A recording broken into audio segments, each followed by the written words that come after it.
आज के वीडियो में हम लोग समझेंगे कि कॉन्ट्रैक्ट अकाउंट में कौन सी फॉर्मूलाज कब यूज करनी होती है। जी हाँ, अगर आपने पहले 9 वीडियोस देखे हैं तो ज्यादातर क्वेश्चन में दिया ही होता था कि 2/3 की फॉर्मूला लगानी है या 1/3 की फॉर्मूला लगानी है या 3/4 की फॉर्मूला लगानी है। लेकिन क्वेश्चन तब अराइज होता है कि जब क्वेश्चन में कुछ भी मेंशन नहीं है कि कौन सी फॉर्मूला लगानी है, 2/3 की, 1/3 की या कोई और, तब हम लोग क्या करेंगे। तो इस वीडियो में मैंने वो सब कुछ कवर किया हुआ है कि स्टूडेंट्स को कौन सी फॉर्मूला लगानी है जब क्वेश्चन में कुछ भी मेंशन नहीं किया। तो चलिए वीडियो स्टार्ट करते हैं। अगर आप वीडियो एंड तक देखेंगे तो आपकी सारी कंफ्यूजन खत्म हो जाएगी। पहली situation, in case of loss, अगर लॉस हुआ है मतलब आपने कॉन्ट्रैक्ट अकाउंट बनाया और आपको लॉस हुआ है तो इसका मतलब बैलेंसिंग फिगर क्रेडिट साइड पे आएगा, तभी लॉस होता है। तो पूरा का पूरा लॉस पीएनएल अकाउंट में डाल देना है, आपको कोई फॉर्मूला लगाने की जरूरत नहीं है। लॉस कहाँ पे डाल देंगे? प्रॉफिट एंड लॉस अकाउंट में, ब्रैकेट में लॉस लिखेंगे और ये बैलेंसिंग फिगर आ जाएगा। मतलब डेबिट साइड का जो टोटल होगा वो ज्यादा होगा, यही टोटल को हम लोग यहाँ पे भी लिख देंगे और जो बैलेंसिंग फिगर होगा वो हो जाएगा लॉस और उसको हम लोग कहाँ डालेंगे? प्रॉफिट एंड लॉस अकाउंट में। इजी। अब सवाल तब उठता है जब प्रॉफिट होता है तब। तो सबसे पहले देखो कि अगर प्रॉफिट हुआ है तो इसका मतलब बैलेंसिंग फिगर इस तरफ आएगा, मतलब ये आपका नोशनल प्रॉफिट किस तरफ आएगा? डेबिट साइड पे। इसका मतलब क्रेडिट साइड का टोटल ज्यादा है, ये टोटल आपने यहाँ पे भी लिखा और माइनस करने के बाद ये है डिफरेंस यहाँ पे आया।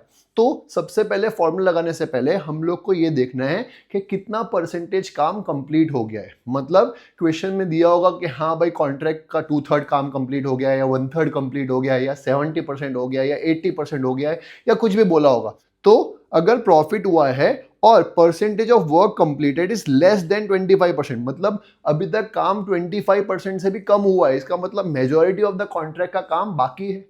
25% भी काम कंप्लीट नहीं हुआ। तो अगर 25% भी काम कंप्लीट नहीं हुआ तो कॉन्ट्रैक्ट अकाउंट में फॉर्मूला लगती है, पीएनएल में कुछ भी नहीं जाएगा, जीरो। मतलब ये जो पूरा डिफरेंस है पूरा का पूरा अमाउंट कहाँ जाएगा? WIP रिजर्व्स में। मतलब प्रॉफिट एंड लॉस अकाउंट में मैं कोई भी प्रॉफिट ट्रांसफर नहीं करूंगा। कब? जब परसेंटेज ऑफ वर्क 25% से भी कम है, मतलब 25% भी काम कंप्लीट नहीं हुआ तो कुछ भी प्रॉफिट को प्रॉफिट एंड लॉस में मत डालो, पूरे प्रॉफिट को रिजर्व्स में डाल दो, डेट इज WIP में डाल दो। क्यों? कंजर्वेटिज्म अप्रोच है कि हाँ भाई अभी कुछ भी हो सकता है, फ्यूचर में लॉसेस भी हो सकते हैं, इसलिए कंजर्वेटिव अप्रोच रखते हुए सारा प्रॉफिट हम लोग कहाँ डालेंगे? WIP रिजर्व में। प्रॉफिट एंड लॉस अकाउंट में जीरो अमाउंट डालेंगे, मतलब ये जो एंटायर अमाउंट है वो कहाँ चला जाएगा? यहाँ पे चला जाएगा। इजी। मतलब यहाँ पे भी कोई फॉर्मूला नहीं लगेगी। सिचुएशन 3, अभी भी प्रॉफिट हुआ है और परसेंटेज ऑफ वर्क जो है कंप्लीटेड वो है 25 to 50%, मतलब कॉन्ट्रैक्ट का 25 से 50% काम कंप्लीट हो चुका है। 25 से 50 मतलब 25% हो चुका है या उससे ज्यादा हो चुका है, लेकिन 50 नहीं हुआ, लेस देन 50, दैट इज 49.9% तक कुछ भी हो चुका है। मतलब 25 इज इंक्लूसिव, 50 इज एक्सक्लूसिव। 25% से 50% के बीच में अगर कोई काम कंप्लीट हुआ है तो हम लोग फॉर्मूला कौन से लगाते हैं? वापस से प्रॉफिट हुआ, इसका मतलब ये साइड बड़ी आएगी, ये टोटल आपने यहाँ पे भी लिखा होगा, ये आपका बैलेंसिंग फिगर है जिसको हम लोग नोशनल प्रॉफिट बोलते हैं। नोशनल प्रॉफिट एक बार निकल चुका है तो ये पूरा नोशनल प्रॉफिट हम लोग पीएल में नहीं डालते, हम लोग क्या करते हैं? फॉर्मूला लगाते हैं। कौन सी फॉर्मूला? प्रॉफिट एंड लॉस की फॉर्मूला है notional profit into 1/3 into cash received upon work certified. क्या फॉर्मूला है? Notional profit into 1/3 into cash received upon work certified. ये फॉर्मूला लगाएंगे और ये जो फॉर्मूला का अमाउंट आएगा वो जाएगा प्रॉफिट एंड लॉस अकाउंट में। तो इसका मतलब ये नोशनल प्रॉफिट है, उसमें से कुछ प्रॉफिट चला गया पीएनएल अकाउंट में, बाकी का बचा हुआ ये आएगा, ये है balancing figure. Easy.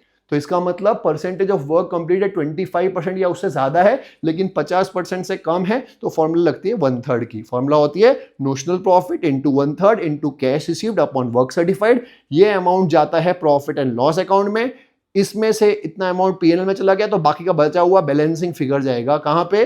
WIP reserves में। इजी। और लास्ट सिनेरियो आता है जहां पे प्रॉफिट हुआ है और percentage of work completed is 50% और मोर, मतलब 50% से ज्यादा काम हो चुका है।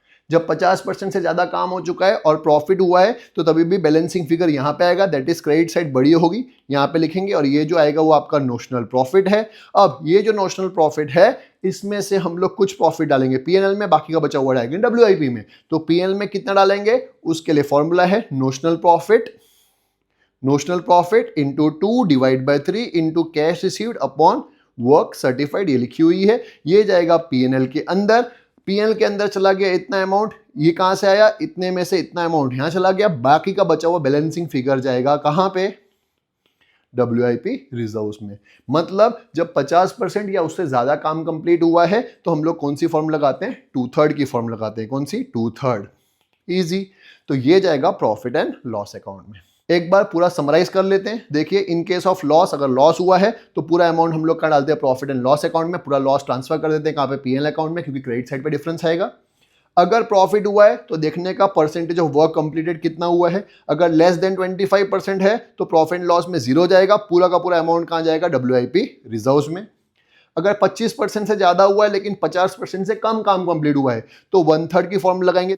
That is profit and loss में कितना जाएगा, notional profit into 1/3 into cash received upon work certified, इतना जाएगा PL अकाउंट में, बाकी का बचा हुआ बैलेंसिंग अमाउंट जाएगा रिजर्व्स में, दैट इज WIP में।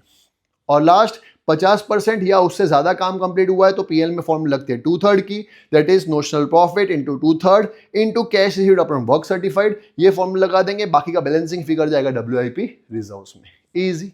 और लास्ट में एस्टिमेटेड कॉन्ट्रैक्ट अकाउंट के सम्स हैं। तब अगर एस्टिमेटेड कॉन्ट्रैक्ट अकाउंट के सम्स हैं तो सबसे पहले हम लोग एस्टिमेटेड प्रॉफिट निकालेंगे। कैसे, एस्टिमेटेड कॉन्ट्रैक्ट अकाउंट बना के। तब 2/3 1/3 की फॉर्मूला लगती नहीं है, तब फॉर्मूला लगती है ये वाली, profit and loss is equals to estimated profit, जो निकलेगा एस्टिमेटेड कॉन्ट्रैक्ट अकाउंट बना के, तो यहां से एस्टिमेटेड प्रॉफिट निकल जाएगा, estimated profit into work certified upon contract price. ये फॉर्मूला लगती है, इसमें 2/3 1/3 कुछ नहीं आता। ये तभी लगती है जब एस्टिमेटेड कॉन्ट्रैक्ट अकाउंट का सम आता है और कॉन्ट्रैक्ट कंप्लीट हो जाता है। जब कॉन्ट्रैक्ट कंप्लीट हो जाता है फॉर्मूला होती है profit and loss is equals to estimated profit into work certified upon contract price. Easy. मुझे उम्मीद है मैंने आपके सारे डाउट्स क्लियर कर दिए होंगे इस वीडियो से। ये इस सीरीज का लास्ट वीडियो था मेरे हिसाब से। अगर कोई रिक्वेस्ट नहीं आई तो, अगर कोई रिक्वेस्ट आएगी कोई पर्टिकुलर सम की तो मैं ऑफकोर्स बनाने की कोशिश करूंगा, अदरवाइज हम लोग नया चैप्टर स्टार्ट कर देंगे। मुझे उम्मीद है आपको इस वीडियो से फॉर्मूलाज की सारी कंफ्यूजन दूर हो गई होगी।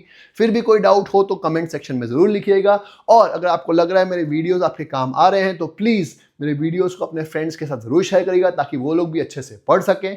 मिलते हैं नेक्स्ट वीडियो में, तब तक अगर आपने मेरा चैनल सब्सक्राइब नहीं किया तो सब्सक्राइब जरूर कर दीजिएगा।